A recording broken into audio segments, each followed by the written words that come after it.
Russia President Vladimir Putin has said that he wants the war in Ukraine to end as soon as possible, just as Ukrainian soldiers advance to recapture occupied territories, hit military targets inside Russia border communities.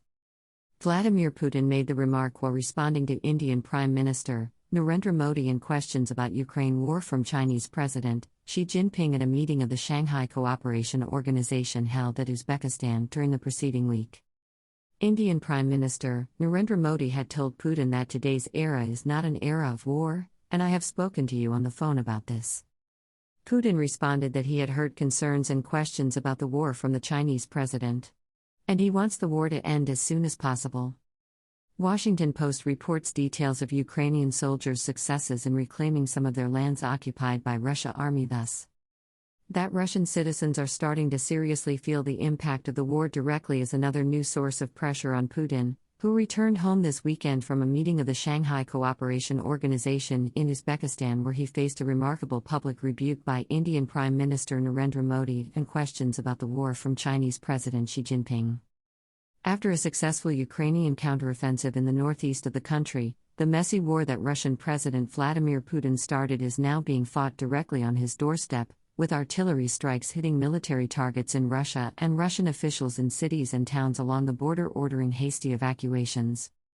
On Saturday, a new round of strikes hit the Belgorod region in western Russia, killing at least one person and wounding two. On Friday, Ukraine reportedly struck the base of the Russian 3rd Motorized Rifle Division near Valyuki, just 9 miles north of the Russia-Ukraine border. Russian officials did not acknowledge that a military target was hit but said one civilian died, and the local electrical grid experienced a temporary disruption. Ukraine has made stunning advances in the Kharkiv region, in the northeast of the country, in the past 2 weeks. During its advances, it has also uncovered hundreds of mass graves and stories of Russian forces terrorizing residents in the liberated city of Izium.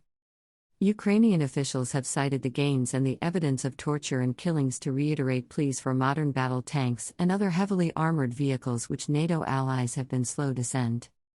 Russian forces have been depleted after battlefield blunders and are scrambling to find personnel and working equipment to hold their ground in northeastern Ukraine. A recent hasty retreat from Izium and Balaklia, as well as concerns among local Russians who fear the war is coming home, appear to have prompted Moscow to reinforce the border with young conscripts. Greater than pic.twitter.com/K4N2NEP7. Greater than Osazuwa Akanido, at Osazuwa Akanido, September 19, 2022. Greater than this is lack of diplomacy, not humiliation. Greater than Lebanon, at Macaur_, September 16, 2022. Greater than pic.twitter.com/RHP1speak. Greater than, at Alamir88, September 17, 2022. Greater than Russia giving the cold shoulder to Armenia when it asks CSTO for help is unsurprising. For authoritarians such as Putin or Trump, loyalty is not mutual, it's a one-way street. It's what little guys owe to their masters but never the other way round.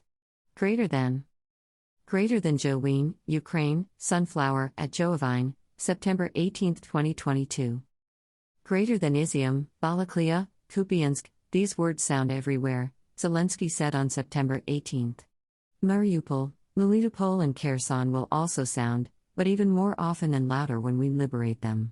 Greater than the Kyiv Independent, at Kyiv Independent, September 18, 2022.